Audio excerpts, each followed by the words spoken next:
On est deux en même temps, on peut peut-être s'attraper. C'est là que je me suis dit que Noël, c'était pas gagné. Oui.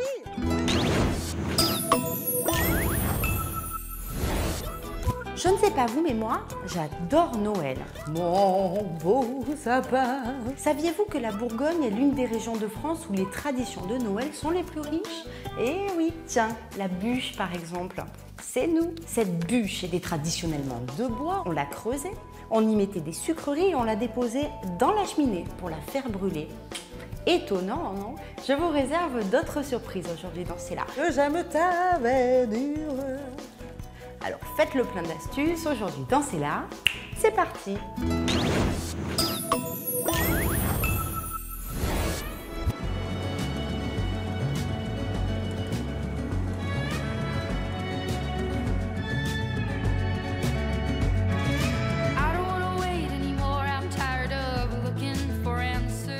Pour mon périple, je suis d'abord partie dans l'Yonne.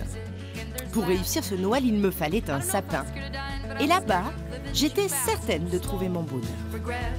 Saviez-vous que le Morvan est le plus grand producteur d'arbres de Noël en France?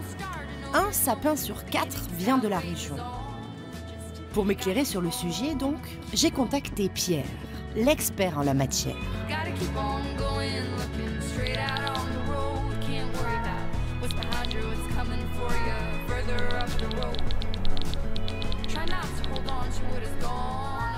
Au moment des fêtes, l'entreprise de Pierre vend plus de 400 000 sapins de Noël. Autant dire qu'il connaît le sujet sur le bout des aiguilles. Salut Pierre. Bonjour Gaëlle. Et dis donc, je savais pas qu'ils poussaient en pot les sapins.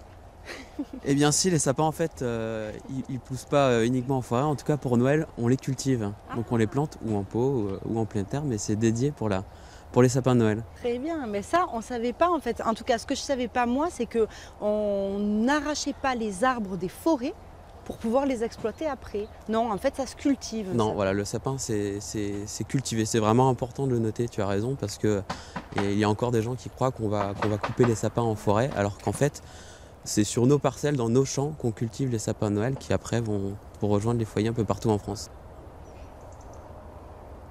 Comment ça se cultive un sapin? Alors le sapin, j'ai amené un exemple. Ouais. En fait là on a un petit sapin qui a 3 ans depuis la graine en fait. On a semé la graine. Tout petit sapin à 3 ans. C'est ça. Et du coup tu vois il a plein de petits bourgeons là qui vont faire des branches qui donneront ce sapin là une année après. Voilà. Une année après, entre ça et ça, voilà, il y a une année. Ça. Voilà, il a pris 20 cm, il est devenu plus touffu. Et nous, notre travail pour ces petits sapins-là, c'est qu'ils soient touffus pour que les gens puissent mettre des décorations dessus. Donc vous cultivez l'épicéa, vous en cultivez d'autres? On cultive aussi le Norman, qui est le sapin maintenant le plus vendu et le plus demandé par les clients. Et qui lui, ne perd pas ses aiguilles en fait. Oh, c'est pour ça qu'il est plus demandé? C'est ça. C'est pour ça et aussi parce que l'aiguille ne pique pas. Chez les Naudet, on est pépiniériste de père en fils. Pierre représente la 6e génération. Une génération très connectée qui sait s'adapter au marché. Pierre me fait découvrir sa dernière trouvaille. Des sapins décorés et commandés sur Internet en quelques clics.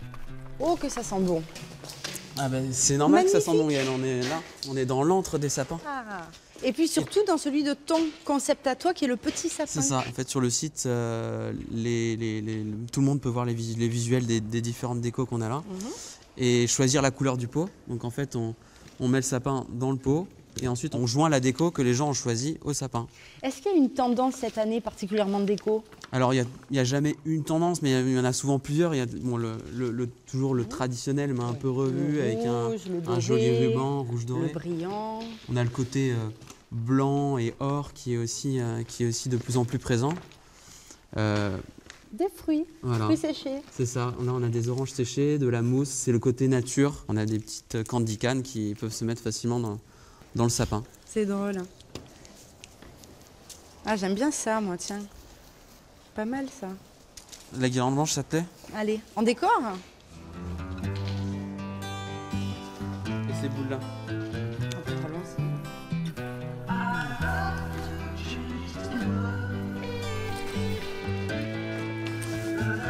Non. Lorsque les fêtes sont terminées, qu'on veut le remiser, qu'est-ce qu'on en fait? Alors, effectivement, c'est une bonne question. Le petit sapin en pot ou même le sapin en pot plus grand, on peut le replanter dans son jardin. Et le grand sapin coupé, lui, souvent, la plupart du temps, les villes ont mis en place des collectes de sapins après Noël. Et ces sapins sont compostés et réutilisés dans les espaces verts des centres-villes. L'odeur du sapin, les décorations, cette ambiance magique me rappelait mon enfance. Parmi tous ces souvenirs, il y avait le Père Noël. Vous y croyez, vous? À Dijon, j'avais entendu parler d'un drôle de personnage. Un personnage avec une grande barbe blanche. Oh, oh, oh. Donato, 85 ans. Sa ressemblance avec le Père Noël est troublante. Ce Dijonnais a fait sa carrière dans l'éducation nationale.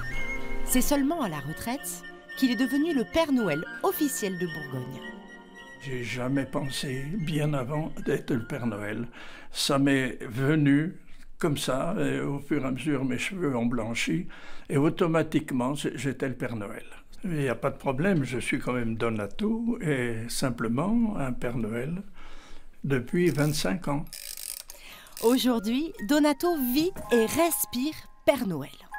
Chaque été, il se rend même au Danemark pour le Congrès international des Pères Noël.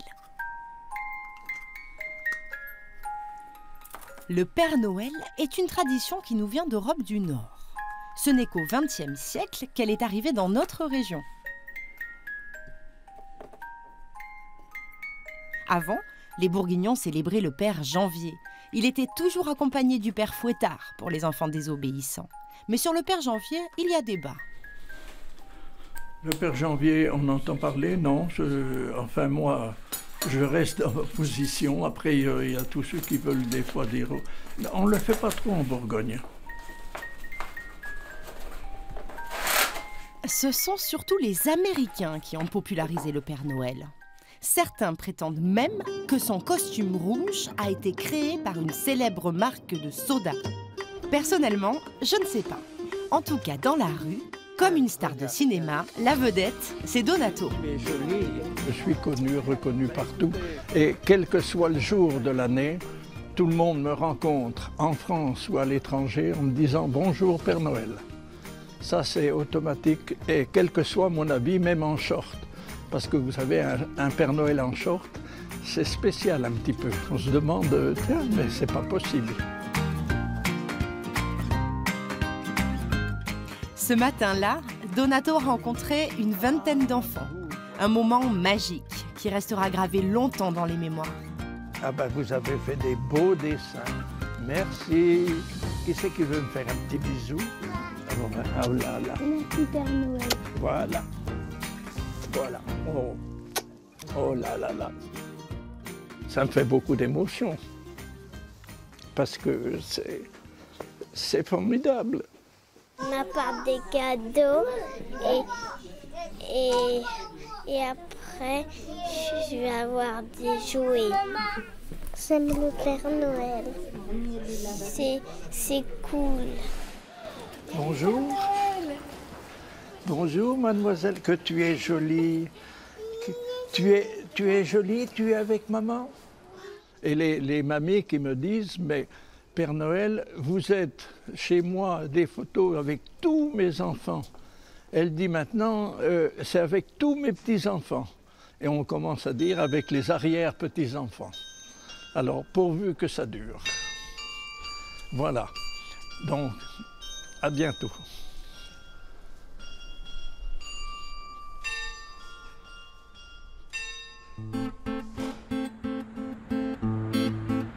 J'avais maintenant rendez-vous à Dijon pour une autre tradition de Noël. À l'approche des fêtes, la coutume veut que l'on installe une couronne de bienvenue à sa porte. Dans le centre-ville, Maude, une fleuriste, donnait justement un cours de composition florale ce jour-là. Exactement ce qu'il me fallait. Windy City. Windy City.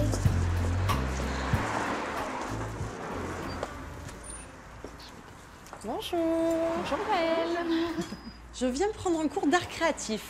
Eh bien, c'est ici, c'est la bonne adresse. Vous avez déjà commencé? Oui, alors on va te montrer, hein, parce on a fait juste le début. Tu as préparé des choses pour moi? Alors, j'ai déjà préparé des petites choses. Donc, tu vois, tu as ton support. Ouais. C'est un support en quoi? Alors, ça, c'est de la paille qui est reconstituée en forme de couronne. En fait, c'est les bases qu'on achète pour pouvoir faire la couronne. Ah, c'est pas toi qui fais ça? Non, ça, c'est des choses qui sont déjà prêtes à la base. Donc, tu vas faire comme moi. Hop, tu vas poser des petits morceaux de sapin. Ici. Et en fait, avec ça, tu vas pouvoir enrouler autour de ton sapin. Donc on va attacher au fur et à mesure et il va falloir cacher toute ta base. Donc tu vas en mettre aussi sur les côtés. Voilà, je te laisse continuer. Ah ben je continue, vous avez pris une sacrée avance. Hein. Ah, elles avancent bien, elles avancent bien.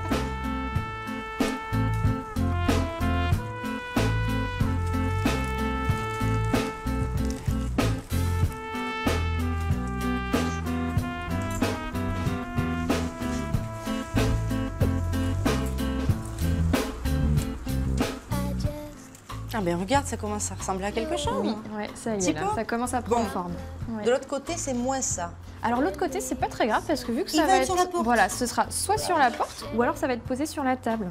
La stratégie, c'est de choisir les endroits les plus feuillus pour pouvoir disposer les éléments dessus. Ça, pour pas que ça fasse trop gros, trop petit, voilà, qu'on ait vraiment un peu de tous les éléments. Alors moi, ce que j'aime bien, c'est toujours commencer par les plus gros éléments. Donc par exemple les pommes de pin. Donc là, on a des grosses pommes de pin, mais on peut en mettre aussi des plus petites. Ou alors, on peut carrément aussi les grouper.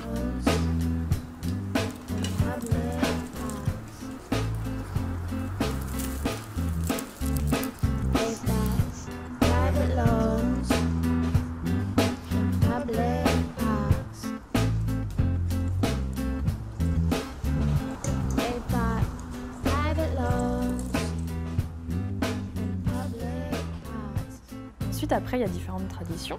Il y a soit la couronne qu'on va poser sur la porte, donc ça s'appelle la couronne de bienvenue. Donc, typiquement celle que j'ai faite. Hein. Voilà. Pour la couronne de l'Avent, la vraie couronne de l'Avent, c'est la couronne avec les bougies. 4 bougies, ça signifie les 4 dimanches avant Noël et il va falloir allumer une bougie par dimanche. On a la première bougie, c'est la paix. Ensuite, la seconde bougie, ce sera la foi. Ensuite, la troisième bougie, c'est l'amour. Et la dernière, c'est l'espoir. Wow. Voilà. Donc la dernière, c'est celle qu'on allumera vraiment le dernier dimanche, juste avant Noël. Et ensuite, on allume les 4 bougies. Voilà. Le jour de Noël, enfin le dimanche avant Noël. Elle est super nature. Ah ouais, c'est très joli aussi dans les tons blancs et nature. Très joli, nature. En toute simplicité. Voilà, c'est ça. Je laissais Maude à la confection de ses couronnes pour prendre la direction de la prestigieuse Côte des Vins, à une 50aine de kilomètres de Dijon. La Bourgogne est réputée dans le monde entier pour ses grands crus. Mais hors de la région, peu de gens connaissent la truffe de Bourgogne. Elle est pourtant savoureuse et 3 fois moins chère que sa cousine du Périgord. Allez, tu cherches. Allez, mon cher. Elle est où la truffe? Elle est où la truffe? Là, on va rencontrer Thierry. Thierry, c'est pas l'homme des bois, c'est l'homme des sous-bois. Oui. J'arrive au bon moment, on dirait. Ah oui, bonjour Gaëlle. Bonjour Thierry. Oui, il vient de m'en trouver une belle petite. Super, salut toi. Comment il s'appelle ce beau chien là? Julio. Salut Julio. Julio, 4 ans. Julio, 4 ans, est super content de trouver des truffes. Ah, très motivé, c'est l'époque, il y a plein d'odeurs qui remontent. Il cherche. Elle est où Julio? Lui, il sait son boulot, il connaît son boulot, il va chercher la truffe. Alors après, c'est à nous d'apprendre à travailler avec. Tiens, là, il va. Allez. Faut qu'on se dépêche. Dépêche un peu là. Il Hop, s'arrête stop. pas. Voilà. Alors, Et on la alors? voit. On la voit, elle est là. Ah ouais. Donc, on ne sait jamais la grosseur que ça peut être, donc on fait attention. Là, il en a croqué un morceau. Arrête, Julio. C'est mal. Tac, on t'a pas dressé à croquer, toi? Alors, Tu vas ces manger la chiens-là, moitié. les lagottos, en fait, c'est inné. Ça fait 800 ans que cette race cherche la truffe. Donc, la seule chose à leur apprendre, à la limite, c'est de ne pas manger la truffe. Pas croquer. Allez, tu cherches. Allez, mon cher. En fait, les truffes, elles sont sous la terre et tu peux marcher dessus, tu ne les verras pas. C'est le chien qui va nous montrer où sont les truffes. Et c'est réglementé? Oui, alors en France, on ne peut récolter la truffe qu'avec le chien ou le cochon. Alors au niveau du cochon, on n'a pas, nous, c'est pas l'habitude des Bourguignons de chercher avec le cochon. C'est plus une habitude, une culture du Sud. Et entre nous, un cochon dans la voiture, je préfère mettre mon chien. Ouais, c'est plus sympa. Pour faire des câlins aussi le soir à la maison, c'est plus Voilà, c'est des chiens qui adorent les câlins. Elle est où, Julie? Elle est où la truffe? Montre-moi. Voilà. Tiens, encore une petite. Ouais. Ah, elle est toute petite Donc, en celle-là. peu de temps, Regardez. c'est parfait comme ça. Mmh. Alors la truffe de Bourgogne a une odeur Sous-bois. de sous-bois, voilà, noix, noisette, mousse écorce. Et elle est très fine, elle est très sympa parce qu'elle laisse sa place au mets support également. Voilà, quand on fait une terrine de lapin à la truffe de Bourgogne, on sent le lapin et on sent la truffe, on sent les deux. C'est quoi la taille idéale de truffe pour toi? Alors pour moi, avec les restaurateurs, je leur promets des calibres qui vont entre 20 et 40 grammes. Les grosses, c'est impressionnant à trouver, ok, mais c'est pas facile à vendre. Plus c'est gros, plus c'est cher. Cette année, la truffe de Bourgogne, appelée aussi la truffe d'automne, est vendue autour de 600 € le kilo. Mais pourquoi est-elle 3 fois moins chère que la truffe noire? Thierry a une explication. Bon, un peu chauvine. Les gens du Sud, ils sont plus mercantiles, enfin, ils ont plus une culture mercantile que nous. Les Bourguignons, il est un peu plus taiseux. Il y a celle du Périgord aussi. Ouais, non, mais dans le Sud, les gens n'ont pas honte, entre guillemets, de dire qu'ils font du business avec quelque chose.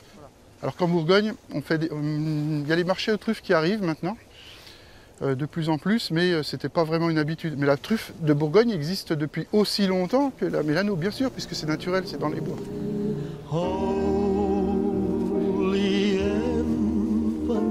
Et oui, parce que dans le duo chien et maître, celui qu'il faut dresser, c'est le maître. Contre toute attente. Allez Julio, quand même, tu nous écoutes. Je quittais Thierry avec quelques truffes et une idée en tête. Des truffes? Quoi de mieux pour faire un bon repas de fête? Pour les cuisiner, j'ai contacté Frédéric, un chef cuisinier.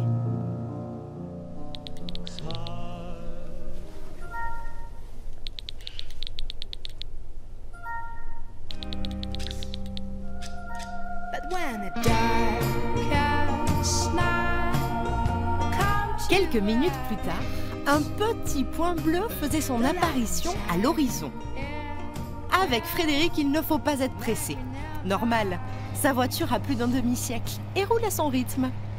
Frédéric aussi vit à son rythme, enfin, surtout à celui de la nature. Au top. Alors là, on se croirait pas à Bligny sur Auch. Bah non. Je Allez, monte. Allez.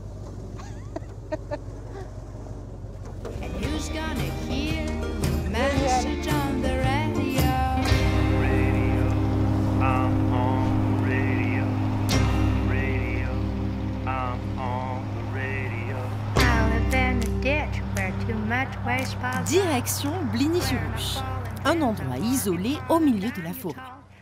Ici, dans cette ferme du XVIIIe siècle, j'ai voyagé dans le temps.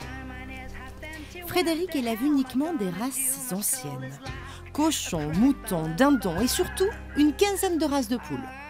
Des Laflèche, des Le Mans, des Gauloises dorées.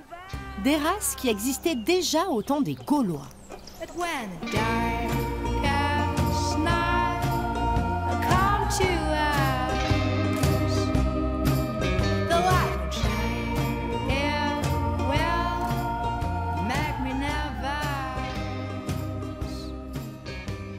Alors tu vois là, regarde, il y a une super race qui s'appelle la Laflèche. La Laflèche? Oui, la Laflèche, c'est une race qui est originaire de la Sarthe. C'est une race qui a été très très prisée à partir du XVIe siècle. Moi j'ai retrouvé des traces jusqu'au XVIe siècle. C'est une race que j'adore. Tu recherches à chaque fois pour chaque poule son origine? Ah bah oui, oui. Et son histoire? Ouais, ouais, ça c'est ce qui est intéressant. Ouais. Et qu'est-ce qu'elle a de particulier cette poule? Pourquoi tu l'aimes particulièrement? Alors c'était une des plus grosses races françaises, une des plus grandes aussi. C'est une race qui donne des très bons chapons, du coq vierge et puis des poulardes absolument magnifiques. Tout le déclenchement de ça, j'étais chef de cuisine à Moret-Saint-Denis, au Castel de Trégirard. J'étais chef là-bas pendant 5 ans et je me suis mis à élever des poules parce que on avait une maison, il y avait un petit poulailler dedans et un jour ma mère est arrivée avec quelques poules. Et 1 an après, j'en avais plus de 100. Voilà. Donc je me suis lancé dans toutes ces races anciennes. Évidemment, au bout d'un moment, comme je suis cuisinier, je les ai mangées. Oui, il fallait bien savoir à quoi elles ressemblaient quand même. Voilà, donc je me suis dit, là, il y a un sacré truc. Donc c'est parti de là, en fait. L'histoire l'histoire est partie de là. Et qu'est-ce qui t'a amené à Bligny-sur-Ouche, Frédéric? Ce qui m'a amené à Bligny-sur-Ouche, c'est le hasard. En fait, c'est le hasard de la vie. On recherchait une ferme un petit peu isolée, parce que je me suis vite rendu compte, là où j'étais avant, que d'avoir des poules, il y a des coqs, ça chante, et puis les voisins, souvent, sont pas très contents. Voilà. Donc, Là, t'es tranquille, t'as personne. Non, on a une grande forêt autour. Le premier voisin est à 3,5 km, que ce soit Bessay ou Bligny-sur-Ouche. Donc, il n'y a rien autour, il n'y a que de la forêt, il y a des animaux sauvages, voilà, il y a tout un tas de choses. Et c'est vrai que ça se prête bien à l'élevage de volailles. Et puis, je me suis rendu compte assez vite qu'ici, il y a une sérénité quoi, qui est en place. Les animaux sont tranquilles, on le voit, hein, même d'ailleurs, ils n'ont aucun stress, ils sont dans une plénitude. Et très vite, je me suis rendu compte que le stress générait beaucoup de déclenchements de maladies, beaucoup de choses très très néfastes pour l'élevage. Et forcément, quand les animaux sont mal, ils grandissent mal, on les tue, ils sont maigres, ils ont du mal à prendre du gras. Des poules moins stressées et surtout élevées 9 mois en plein air au lieu de 3 pour l'élevage industriel. Le résultat donne une viande exceptionnelle, qui coûte tout de même 3 à 4 fois plus cher qu'un poulet de supermarché. Il fallait maintenant en attraper une, et ça, ce n'était pas vraiment mon truc. Gros défi. On n'y arrivera pas, ça c'est sûr. C'est vrai, c'est sûr. Je passe par là. Non. Oui. Tout de suite. On est deux en même temps, peut-être. Oui,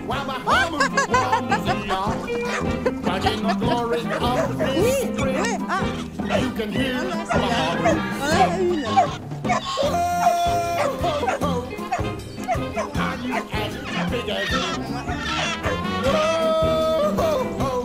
Il était grand temps de se mettre au fourneau. Et forcément, Frédéric me proposait de cuisiner, devinez quoi? Une poule pour le repas de Noël. Qu'est-ce qu'on fait là aujourd'hui? Alors j'ai préparé une petite poulette la flèche que nous allons rôtir tout simplement.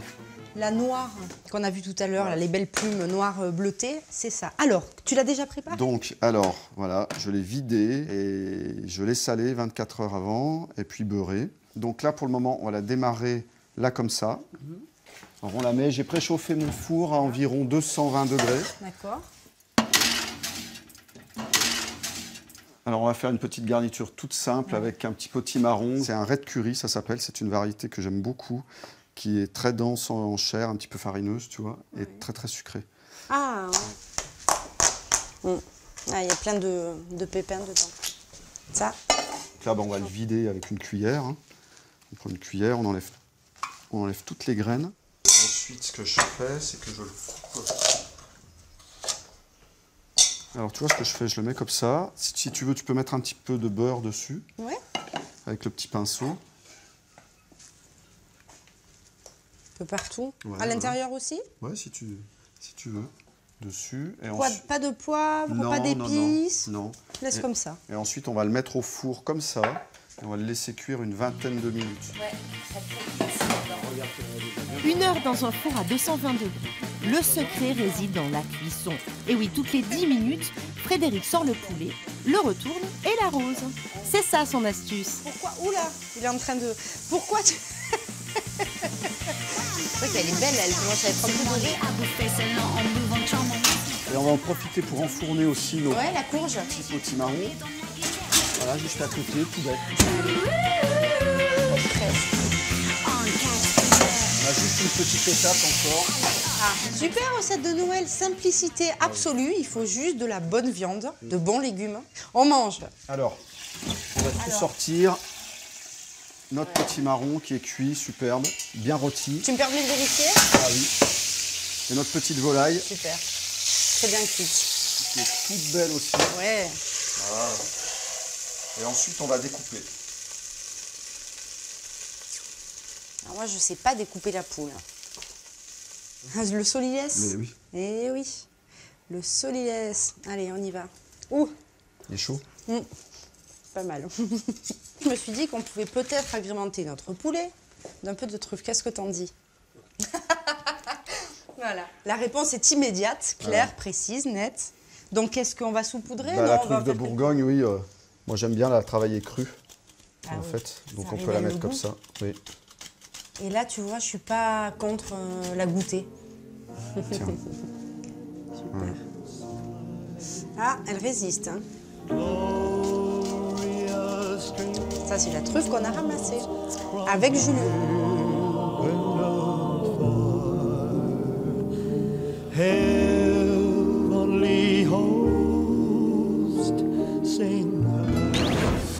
Si vous voulez en savoir plus, vous allez sur mon blog à partir du site de France 3, Bourgogne et Franche-Comté.